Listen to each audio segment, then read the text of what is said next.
Did God reject the Jews under the new covenant? This is the question we seek to answer today as we continue our verse-by-verse study of the book of Romans on walking through the Bible. His word, the glory of his cross. Today we're going to be discussing Romans chapter 11, verses 1 to 10. But before we do that, let's read the passage. If you have a Bible with you, you can turn to Romans chapter 11, verse 1. But if you don't have a Bible, don't worry. Just follow along with us on the screen. The version that we'll be reading from is the New King James Version. So Romans chapter 11, beginning at verse 1. I say then, has God cast away his people? Certainly not. For I also am an Israelite of the seed of Abraham, of the tribe of Benjamin. God has not cast away his people whom he foreknew. Or do you not know what the scripture says of Elijah, how he pleads with God against Israel, saying, Lord, they have killed your prophets and torn down your altars, and I alone am left, and they seek my life? But what does the divine response say to him? I have reserved for myself 7,000 men who have not bowed the knee to Baal. Even so then, at this present time there is a remnant according to the election of grace. And if by grace, then it is no longer of works. Otherwise, grace is no longer grace. But if it is of works, it is no longer grace. Otherwise, work is no longer work. What then? Israel has not obtained what it seeks, but the elect have obtained it, and the rest were blinded. Just as it is written, God has given them a spirit of stupor, eyes that they should not see, and ears that they should not hear to this very day. And David says, let their table become a snare and a trap, a stumbling block and a recompense to them. Let their eyes be darkened, so that they do not see, and bow down their back always. Was salvation by faith in Christ, or was it of the works of the law of Moses? That's been the central question Paul has been answering, and the resounding answer was that salvation and justification was by faith in Christ apart from the works of the law of Moses. This is not salvation by faith alone, like many churches teach today, but a salvation that obeys what God says in faith. But in talking about obedience, isn't that just a sleight of hand way of reinserting works into the picture? Not at all. You see, simply doing what God says doesn't give me any room for boasting, because what have I really accomplished? Does God owe me anything for simply doing what he asked? No, I am still an unprofitable servant. Why? Because I didn't accomplish my salvation on my own. I absolutely needed God's help. You see, I have sinned and fall short of the glory of God, and thus the wages I earned is death.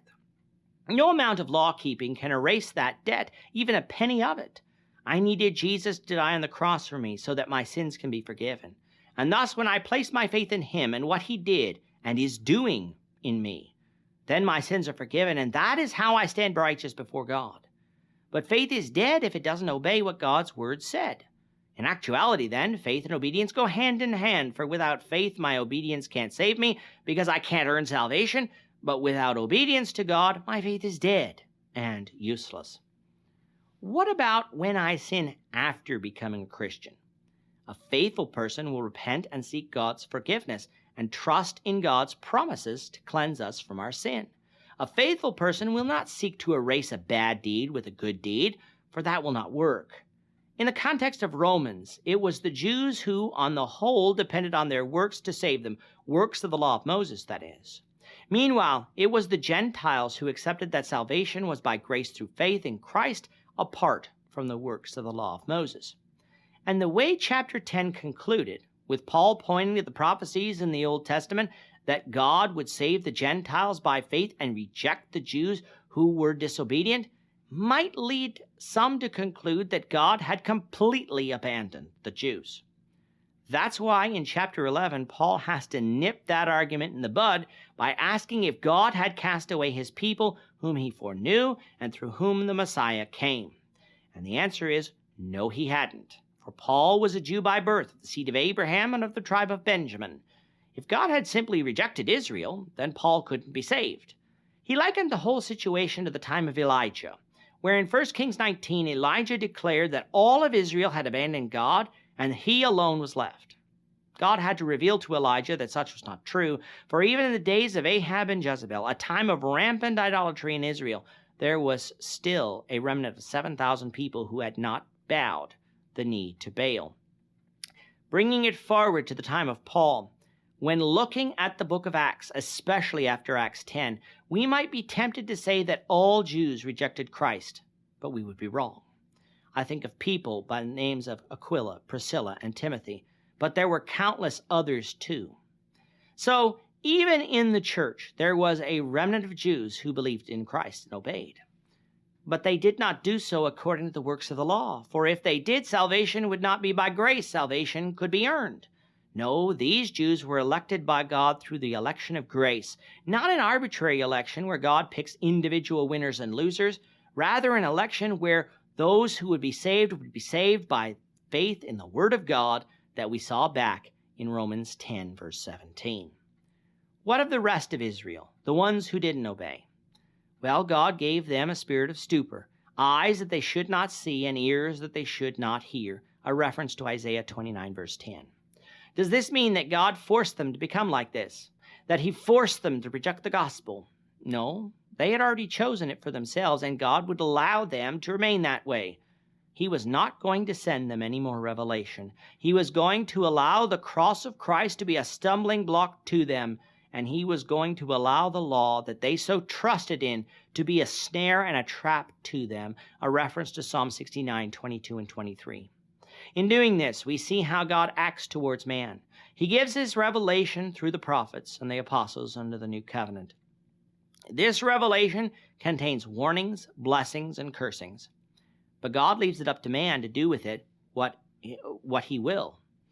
If he obeys God in faith, God will accept him. But if he doesn't obey God, God will allow him to remain in his rebellion and will allow man's own pride to be that which blinds him. Today, God's creation screams out his existence, yet many men and women, in their own wisdom, choose to believe in a godless world guided by evolution, by natural selection, using the same evidence that screams out God's existence. And God lets them do it, to their eternal harm. He will not force them to obey, he will simply let them go. So too with the Jews. God didn't reject the Jews. Many of the Jews rejected God when they rejected Jesus. Some obeyed, but many more didn't. Therefore, God let them remain in that condition, those who didn't. We're going to continue with Paul's discussion of the matter, the Lord willing, in the next lesson. With that, our time is up for today. Lord willing, we hope you'll join us for tomorrow's discussion of Romans chapter 11, verses 11 to 24, as we continue our walk through the Bible, one verse at a time. Thank you for watching today's episode. We hope that you found it edifying and ask that you not only subscribe to our channel and podcast, but that you like and share this episode among your friends so that the saving gospel of Jesus Christ can go out to the whole world.